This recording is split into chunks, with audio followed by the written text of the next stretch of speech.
In 1992, Patrick Girondi rushed his son Santino to the hospital. Instead of his usual rambunctious 2-year-old self, Santino had become lethargic and tired. After seeking out multiple opinions, Santino was diagnosed with thalassemia.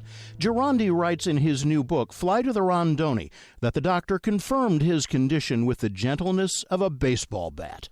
She basically thought that the best way to get across the message was to shock the parents, and that way you shock them immediately, and that it makes the future easier for them by accepting reality, which was that our son would live a painful existence and die before he's 14 years old.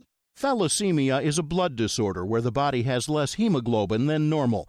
Hemoglobin helps red blood cells carry oxygen. Without it, these cells can't function properly. The hemoglobin is split between adult hemoglobin and fetal hemoglobin, and the fetal hemoglobin turns off at about 1.5 years, 2 years old, and it slowly turns off, and adult hemoglobin slowly turns on. And the problem with thalassemic patients and sickle cell disease patients is that they have a defective beta globin gene, which is the adult hemoglobin gene. And so all of a sudden, they start having problems because they have a defective adult hemoglobin gene. The body reacts by destroying red blood cells, which can lead to complications like bone deformity and heart problems. Thalassemia is considered a rare disease, sometimes called an orphan disease. Rare diseases are classified as any illness that affects fewer than 200,000 Americans. And since the affected population can be as few as 5 people, Dr. Stanley Nelson explains that only a small number of rare diseases have treatment options. There's only about 1 in 20 of any of thousands of rare genetic diseases have a therapy right now. So most rare genetic diseases have no known therapy. We organize their care, we try to do better in treating them. But a major aspect of what we are excited about and what we should be communally excited about is when we figure out a given new rare disease or an orphan genetic disease or an orphan disease, you're actually finding the actual cause of it. Nelson is a professor of human genetics and the director of the California Center for Rare Diseases at UCLA. And though he says therapies are hard to come by, thalassemia is one orphan disease that does have a treatment option. It requires the patient to have frequent blood transfusions.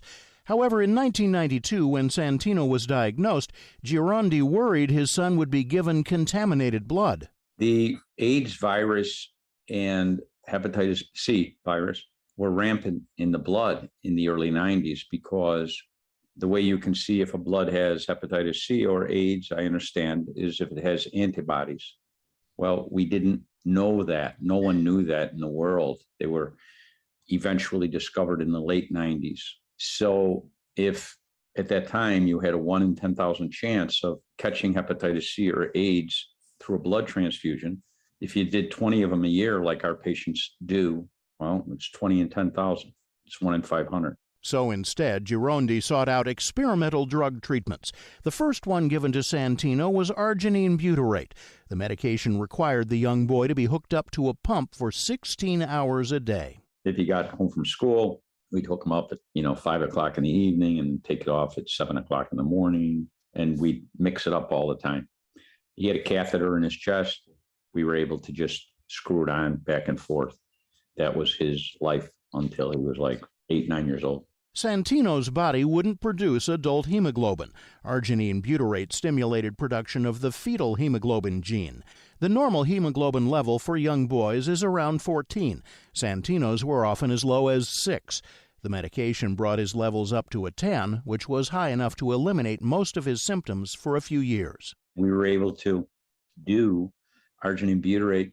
So between the time he was 3 and the time he was maybe 8, 8.5, and then it stopped working. And it was completely inconvenient because he had to be hooked up to a pump. He had a catheter in his chest, hooked up to his heart. It was inconvenient. So Girondi switched his son's treatment.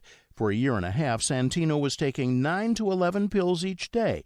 Though Girondi had various treatment options to choose from, Nelson says that's pretty unusual. Many orphan diseases are still a mystery to researchers. There's still a very large group of people in the U.S. where when we bring them into genetics clinic or bring them into a neurologist's clinic or hematologist clinic, various specialties that might deal with genetic diseases. We know it's likely they have a genetic disease, but we can't prove it. We can't find the mutations that are causing their disease. Doctors must find the root cause, like a missing or mutated gene, in order to understand the disease. Nelson says it's like solving a problem by working backwards from the answer.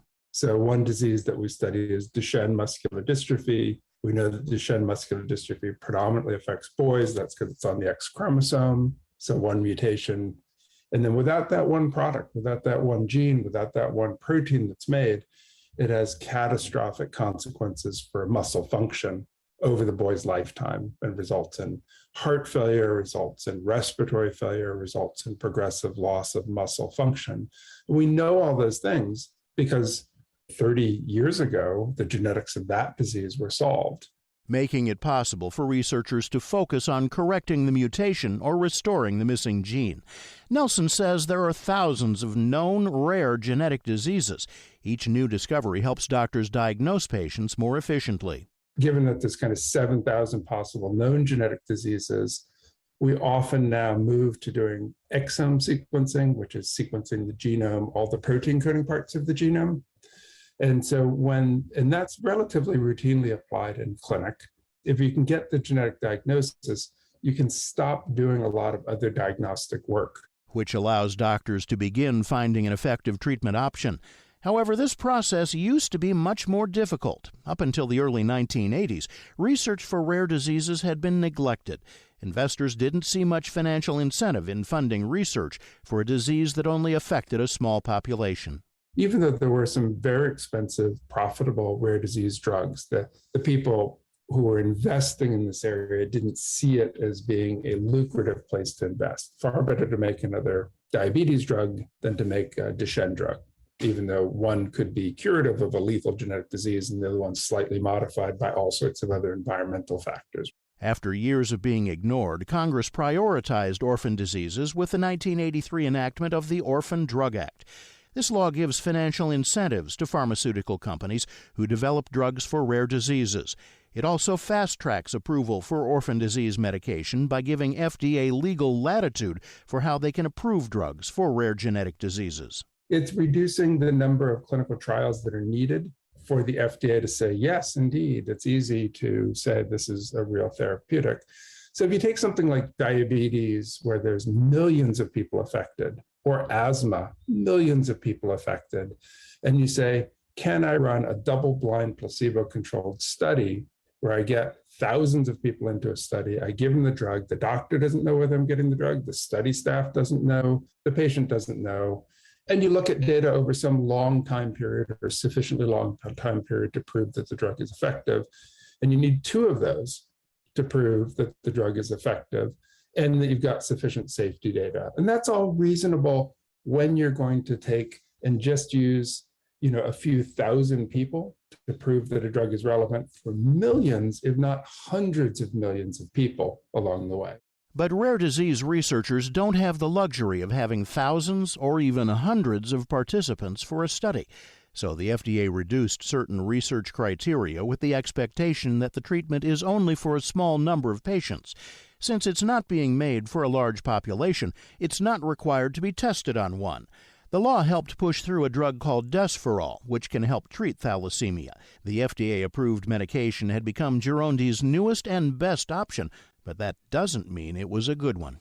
It was an IV drug, and patients had to be hooked up to a pump 12 hours a day. It was very inconvenient. It was very painful. Sometimes you got infection sites because every day you had to puncture this child's skin in another spot to administer it. It was horrible. You would often have sores at the site, and it was very uncomfortable. So a 4-year-old child wakes up in the middle of the night and pulls it out. And I kept waking up and going to his bedroom, and I'd find the medicine dripping on the floor. And I knew that he would die basically without it. So I put him on L1. L1 was created in Europe in the 1980s as an oral pill. Girondi says it was a much better and cheaper treatment option. But at the time, L1 was illegal in America. Girondi split his time living between Italy and the U.S., so he would sneak L1 pills back into the States for his son and other thalassemia patients. The treatment was eventually FDA approved in 2011, during what Nelson describes as a shift in rare disease science. He says the last 18 years have seen an increase in orphan disease research. And though this boom in research could lead to finding cures, Nelson says that's not the only goal researchers should be focusing on.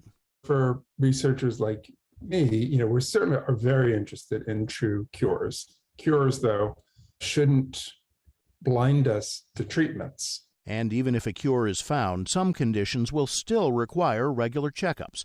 Nelson likens those follow-ups to a post-transplant patient who still needs constant doctor visits to make sure everything's working properly.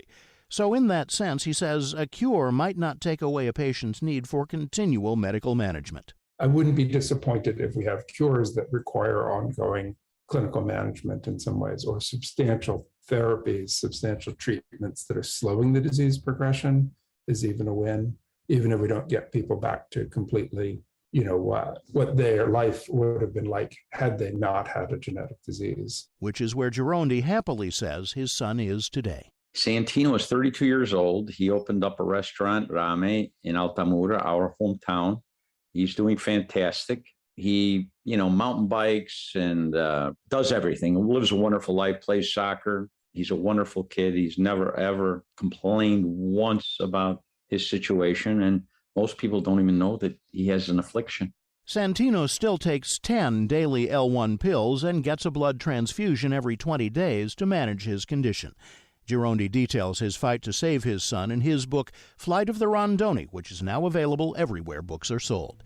You can find more information about Patrick Girondi, Dr. Stanley Nelson, and all of our guests on our website, radiohealthjournal.org.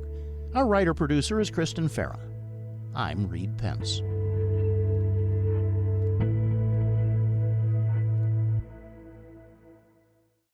Coming up next week on Radio Health Journal. I think that this is wonderful research, but it is just research. It is not a cure or a firm reason why. How misleading headlines have given false hope for SIDS research. Then, how has the COVID-19 pandemic shaped our response to the monkeypox outbreak? What public health really needs to improve is communication and how it gets the word out to the general population. All that and more on Radio Health Journal. I'm Nancy Benson, host of Radio Health Journal. If you enjoy listening to Radio Health Journal, you'll also like our sister show, Viewpoints, which covers a wide array of topics from education to history to the environment. Here's a preview of what they're covering this week on Viewpoints. I think most people would struggle to tell you what their military budget is, how many people are in their military. The divide between service members and the public. Then, the U.S. spends a minuscule amount on early child care and education, $500 per year per toddlers. Navigating the realm of parenting with little support. I'm Marty Peterson. And I'm Gary Price. These stories in depth this week on your public affairs magazine, Viewpoints. Listen to Viewpoints on your favorite radio station and subscribe and listen to shows anytime on Apple Podcasts and Google Play. And that's Radio Health Journal for this week. Follow us on Twitter, Facebook, and Instagram to learn more. And check Apple Podcasts, Google Play, and Spotify for a library of past programs. Plus, you'll always find previous segments and information about our guests at radiohealthjournal.org. Join us again next week for another edition of Radio Health Journal.